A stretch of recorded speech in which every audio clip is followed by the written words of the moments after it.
Because Henry was at the works, the other engines had to help with the flying kipper too. This is a special train of vans filled with boxes of fish, which goes to markets in London and other places on the mainland. James did not like the flying kipper. "All those smelly vans," he complained one morning. "You can't get the smell off your tender for weeks." "I'm very fond of a good kipper," remarked his driver. "You're welcome to it," retorted James. "A right old misery today, aren't you?" said his fireman. "You got out of the shed by the wrong door this morning, and no mistake. Now get a move on, or the Fat Controller will give you something to moan about." Groaning horribly on the curves, James went slowly down to the harbour. The vans for the train were already in the shed, while men in aprons worked busily, loading them with boxes of fish. "Pooh!" said James, wrinkling his nose. James was coupled to the vans. He had not been waiting long when a forklift truck laden with fish boxes rounded the corner and came towards him. Another, hurrying away for a new load, came too fast in the opposite direction. The loaded one swerved to avoid the other one, and its heavy load shifted. 6 full boxes slipped from the top of the pile and burst open on the rails in front of James. James closed his eyes in horror. "Ugh!" he shuddered. Broken fish and boxes lay everywhere.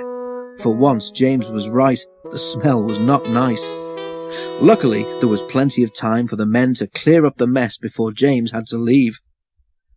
"A good job the boxes didn't fall on you, James," said his driver, winking at the fireman. James shuddered again. The idea was too awful to think about. At last, all was ready, and the guard showed his green lamp. "Thank goodness," said James to himself. There was a speed limit in the harbour area, so James could not start quickly. The train seemed heavier than usual tonight too, so that when he reached the spot where the fish boxes had burst, he was moving at no more than walking pace. The rails seemed clean, but oil and scales from the spilt fish were still there, coating them with a slippery film. As soon as James reached the place, his driving wheels, with nothing to grip, began to spin helplessly. James did his best, but the heavy vans dragged him to a standstill.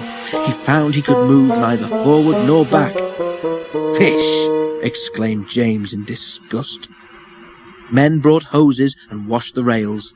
James grew very wet and uncomfortable.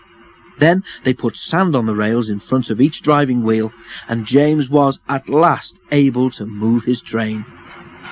He was very late, but at least he was off the fish quay. To say he was glad would be putting it mildly.